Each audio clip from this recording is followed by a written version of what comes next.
Lihat diksinya. Awas Pak ya, ibu jangan salah baca. Asyam, bukan asyab. Asyam. Disebutkan 9 kali dalam Al-Quran. Ada as-saum, ada asyam, itu beda. Kalau saum, sekali disebutkan dalam Al-Quran, surah 19 ayat 26. Saum itu masih umum, kata umum untuk menunjuk kata imsak, menahan secara umum. Bisa berarti puasa yang ada ketentuan aturan, bisa berarti menahan secara singkat. Apa saja yang bersifat menahan, itu saum namanya. Contoh Sayyidah Maryam misalnya, beliau masih makan. Ya, ayat 24, 25 itu masih makan. Goyangkan pohon korma, jatuh kormanya, makan kormanya. Mau minum, ambil airnya, minum. Masih makan, masih minum. Cuman diminta untuk saum. Apa saumnya? Inni nazartu lirrahmani sauma falam ukallimal yauma insiya. Jangan bicara pada siapapun. Kamu dituduh, kamu berzina. Jangan jawab. Biarkan bayinya yang bicara. Dan itu mukjizat pertama untuk Isa alaihi salam. Itu nanti dimulai di ayat 31 sampai 33 di surah Maryam, surah 19. Tapi beliau diperintahkan saum. Saumnya apa? Jangan bicara. Jadi kalau bapak masih makan, masih minum, cuman nggak mau bicara dulu sama ibu, itu saum. Mau kemana, Bi? Kok nggak jawab? Kenapa nggak bicara? Saum. Saum apa? Nggak mau bicara sama mama. Itu cara. Saum. Kalau siam, 9 kali disebutkan dalam Al-Quran, itu khusus, spesifik.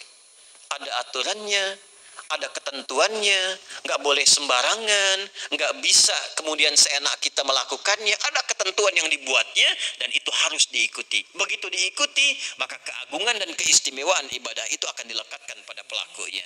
Dan menariknya, perintah puasa itu ketika turun ayatnya Al-Baqarah 183, kalimatnya bukan menggunakan saum tapi siyam. Ya ayyuhalladzina amanu kutiba alaikumus. Nah, kata Nabi, asyamu junnatun. Kalau benar puasa kita ini, kita tunaikan yang Ramadan ini, maka dia akan melahirkan satu yang tidak ditemukan pada ibadah lain, yaitu junnah.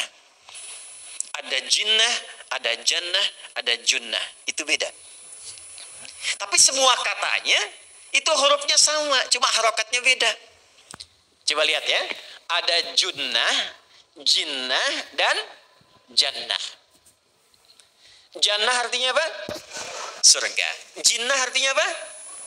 Jin. Jamak dari kata jin. Minal jinnati wan nas. Baik ya.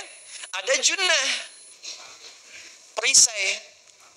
Itu ketiga-tiganya bersumber berasal dari huruf jim, nun, kemudian ta. Dalam bahasa Arab, setiap ada huruf dimulai dengan jim dan nun, itu pasti tersembunyi, gak kelihatan. Saya ulang ya. Setiap ada huruf dimulai dengan jim dan nun, kalimatnya itu pasti nggak nampak, nggak kelihatan.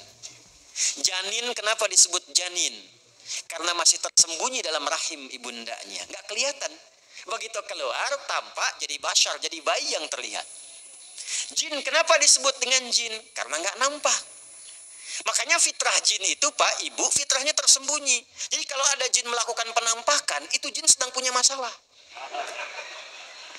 Betul, itu nyata. Dan yang lebih punya masalah, ada orang-orang manusia yang mencari-cari penampakan jin. Itu sedang kurang sehat itu. Ya, betul. Karena jin itu dipasangkan di Al-Quran dengan ins. 18 kali pasangan ini disebutkan. Itu lawannya langsung. Jadi jin tersembunyi, ins nampak. Ins itu kelihatan, makanya makhluknya tampak. Jadi kalau ibu ada bapaknya pulang ke rumah sembunyi-sembunyi, itu bapak sedang menjadi bukan.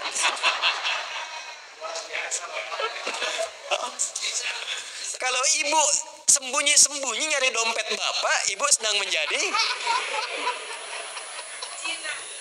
jin. Itu langsung pasangannya 3 itu. Ins itu seakar dari kata anisah, halus, lembut. Jin kasar, makanya disebut jin. Karena itu jarang ada orang kemasukan jin jadi lembut, tidak ada.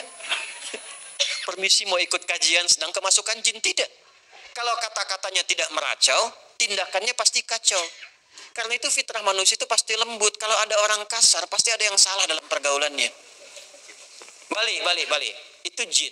Jannah, kenapa disebut jannah? Karena belum tampak sekarang.